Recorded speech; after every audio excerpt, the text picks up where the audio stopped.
Hello everyone and welcome to Putin Football First. I'm Tony Vidray, and in the absence of Jonathan Pointer, I am joined today by a very special guest, former Lord Mayor of Gosford, the A-League Coach of the Year for 2005-2006 season, and the current CEO of the Newcastle Jets, Laurie McKinna. Welcome and thanks for your time. Great to be here. Wonderful. Talk football. We're going to talk about football. We're going to talk about all sorts of things. Firstly, I'll add my voice to the thousands of people who've congratulated the Jets for a terrific A-League season. Well done. We look forward to many good things next year. And I just want to put on the record as well around that whole VAR. I thought you and the club handled that whole controversy beautifully. You rose above it all. You could have complained and whinged and bitched and moaned, and there were all sorts of things on social media about wanting a replay and all that sort of stuff. I just thought you guys handled it with pure class. And after the game, well, I knew it was. In my opinion, it was offside. I didn't need the VAR, I just looked at it, and then we saw it in a replay on the big screen, it was offside. But after the game, we never went on about it. It was the next morning, we got beat. We moved on, second half wasn't great. And I got a phone call from FFA, said they were going to come out and put their hand up and said they got it wrong. And I went, why? I just thought, why? I said, are you going to give us a replay? I said, I'll guarantee you we'll fill the stadium next week. That's it. If you give us a replay. So I can't get a replay. I said, look, I'm joking. But we just moved on, and you could whinge all you want, but we got beat. It wasn't great. Don't dwell on it. We have to move on. You heard what Melbourne Victory have called it. They've called it the heist in the hunter. That's how they've called the actual grand final victory. Well, like the first half, I thought we dominated them and done well, apart from losing the goal.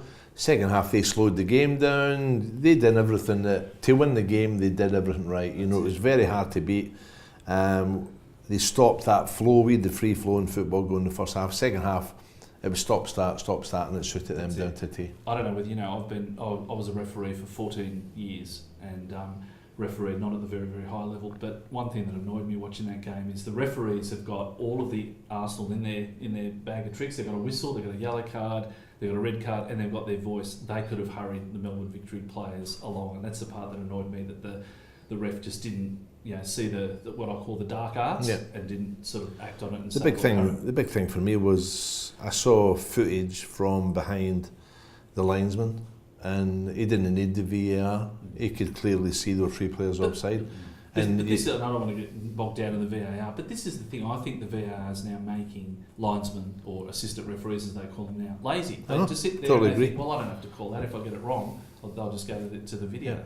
Whereas before, they had to be sharp as a tack to get the decision right. Totally agree. So, Plus that guy had 4,000 Melbourne Victory fans behind him. Maybe that's why he never put his flag up. It could have been a reason. So one of our former Jets players, Andrew Naboot, has, as we know, has made the Socceroos squad.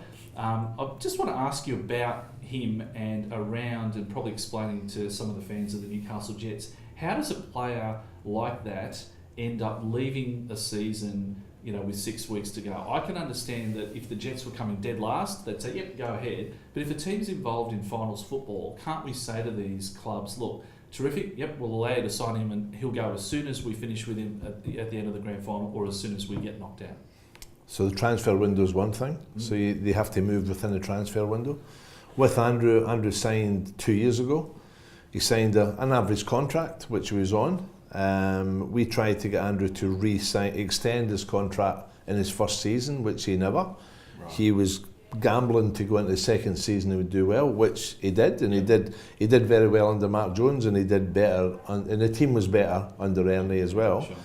So around about the December, January, we spoke to Andrew about extending his contract again, and him and his agent came back to us, and they agreed. But one of the clauses in there is if a club came in and offered X amount of money, which was 400,000, we had to let them go. Wow. So so then people will say, but why did you put that in? Because if we never signed that contract in January with him, when it came round to June, he would walk away free. Yeah, right. He was free to walk away. So he had, because he was playing very well, he had a bit of bargaining power. Yeah. So we put in that, but fair credit to Tony Rallis's agent. He asked, it was 400,000 Aussie. He asked the Japanese for 400,000 US. So we get an extra 100 grand. Wow. So we got over $500,000 from him. So it was good business, but that's the reasons. The player, if he was a player, if it was his first contract, he didn't have a club. You know, the power's in us, but he didn't call his bluff. He played his cards, and he had the upper hand. We had to give him a clause. No, that's fair enough. But I guess, you know, losing 1-0 in a grand final, you need a player like Naboot who can. Well, you look at his goal the other night there. It's typical Newcastle goal. That's it. Bursting off the wing, directing goal, shot in the goal. Yeah, it fills me with enormous pride watching that game. So Dimi Petratos also in the side. That must fill you with an enormous amount of pride as well. Because we signed him. He's the first player for so many years to make a World Cup, apparently. But Dimi came to the club, and I think it is most consistent. He's always showed his promise over every club he's been at. He scored some fantastic goals, but he scored regular, he performed regular, and I think it's his best combined season he's had in the A-League. Yeah. So that's under the environment we've built up here, under Ernie, under just the environment of being in Newcastle, with his two brothers and his sister, because they all play with the club. Yeah. They've got babies everywhere out there, you know. They've got So Mackie, who plays with youth team, I think he's a full-time babysitter. But he's just had a fantastic year, and a lot of people forget we actually signed him a year and a bit ago, and then Brisbane had the chance to sell him to Korea, so we had to agree because we were getting him at the end of the season. So we actually made a 150 grand transfer, and for that, and then it never worked out for him, and he actually came back to the club, and we got him back free. Yeah. So I wish I could sell 10 of them a year. That's it. Well, and there's a lot to be said around the whole culture of a business. There's you know, building up a culture within a football club or a business where you want players to actually stay there. Yeah. You get the best out of them. And I think the Jets this year have been, you know, greater than some of their parts, and Ernie's done a terrific job on that. Yeah. What are your expectations when Petratos comes back from the World Cup? What sort of experience are you looking at for him to bring back and share with the players? So he's in that 23-man squad now. He's not guaranteed to start. Exactly. Yeah. He could go to the World Cup and not actually kick a ball. Yep. But he's went to a World Cup, which is amazing.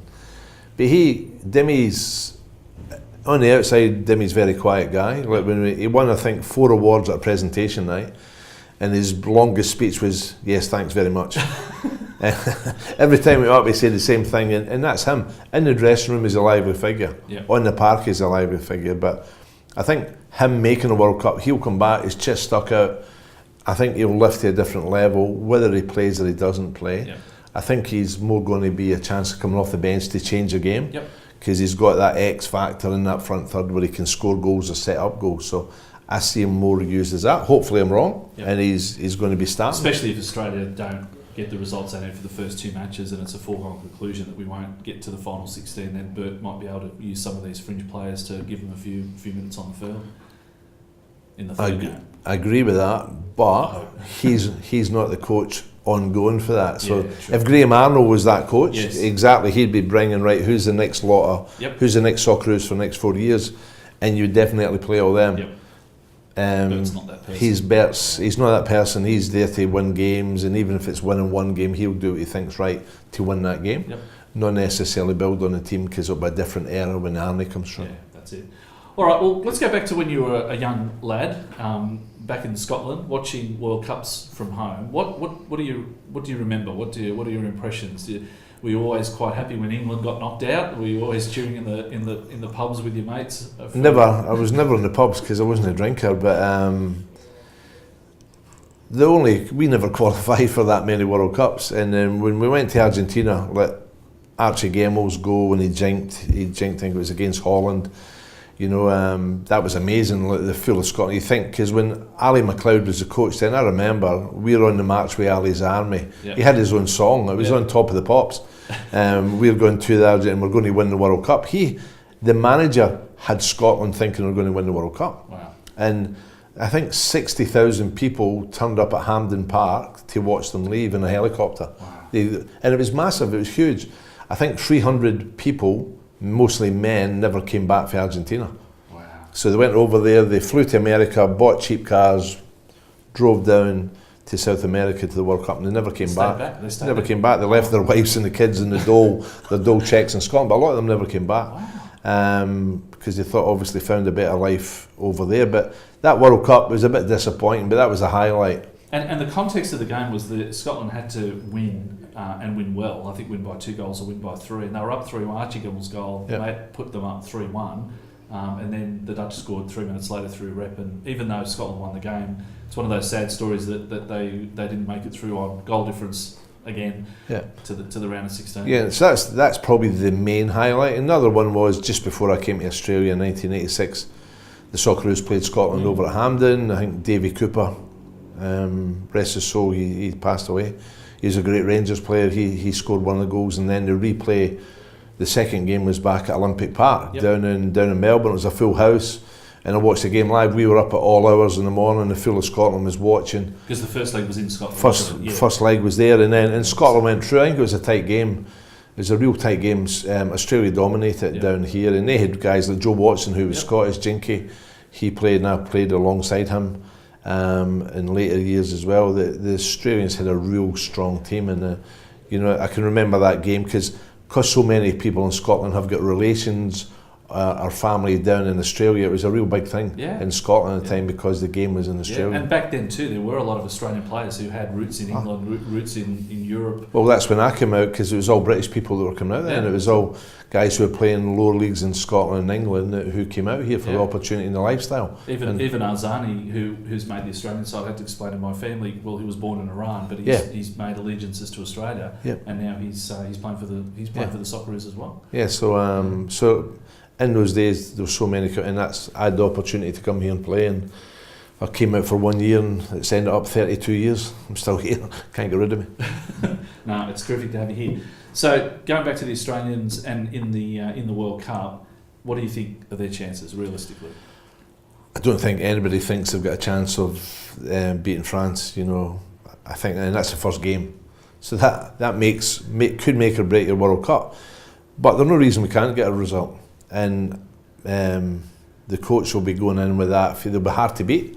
So he's not. I can't see them going in there. Let's go and we're going all out against France, because France is a very attacking team. But first game in the World Cup's cagey. Yes. So in that sense, if you can get a result, I can remember the Germany game a few World Cups ago in South Africa. I was there. Was it 4-0? It was 4-0. We got pumped. Yep. For the first kick wrong of that formation, ball. Wrong We're miles off. We weren't close. We weren't anywhere near it. And we're trying to play a high line, and we kept getting smashed. That set the standard for the World Cup.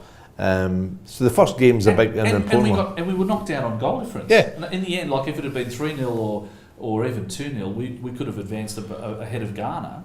But because of that shellacking in the first game, it just put you can't make up a 4-0 goal difference. And that's why we need to be hard to beat in the first game, because goal difference comes into it. So if we can be competitive, I think we'll be hard to beat. I think the Czechoslovakian game last week, it was an improvement. For those first two games we had, the first one, we've improved. Yep. He's no problem putting. He didn't have Jednak in there the other night against Czechoslovakia. So is that something that he's looking at, or is he just resting him? Yeah. Who knows? To give every boys a chance. Interest McLaren's been kept in the squad now. I thought it was a surprise omission for him in the first place. Exactly. Yeah. He scored, I think, 8 goals in 13 games in Scotland, and that's what he's paid to do. Yep. So he's come in the squad and he's kept the spot, which I think is good, because I just don't know where the goals are going to come from. Okay, Nabuk can score from wide as he did the other night, and as he did all season with us. And we still class him as he got to World Cup because of what he did with the Jets, so he's still our player. We've got 2. He's got 2 there. I hope, looking at and studying World Cups for a long, long time, these big nations, we hope that they start slowly, they start sluggish. They've come off a huge European season. We hope they're a little bit sort of slow. They come out with that attitude, this is only Australia, we can beat them, and that's where we can probably get a decent result, or at least limit the damage against them. France showed amazing quality against Italy the other night. They just made them, they beat them 3-1 and just moved the ball around. That was an ominous sign for them. And Italy's a decent team. Yeah, exactly. And very hard to beat. Hard to beat. It doesn't matter what the team's like; they're always going to be hard to beat. That's it. So the first game will be I could just be over there enjoying my holiday after the first game. It might not be too much work. That's it. That's wonderful. All right. Well, I think that's about it. I'll just edit that part of it out. Well, I think that's about it. Really want to thank you for coming along and giving us your time this morning. Could talk football all day long, and I understand you're heading off to Russia very soon. Yeah, I'm over there on Sunday with the Green and Gold Army, so I'm over there helping out with them. There's 530 going, I think maybe about 40 people from Newcastle on the Central Coast. Yeah. So I'll be looking after them when they're there, and looking forward to it. It's my third World Cup. Awesome. And I'm looking forward to it. Well, have a terrific time. Stay safe while you're over there. One of the enduring memories I have is that volley that Tim Cahill scored against the Dutch, and the Australian contingent were right behind. The camera just caught exactly when the ball hit the back of the net, and just how crazy that group. I can remember that because I had my green and gold onesie on. It was the only time I wore it to the World Cup. It was a really hot day. I was sweating my arse off, and I did give away my onesie. I don't know who took it, but hopefully they washed it before they put it on. That's an image I don't want in my mind. All right, well, thanks everyone. On behalf of everyone watching, thank you for coming along, Laurie, and all the very best. Cheers. Thank you. Thank you.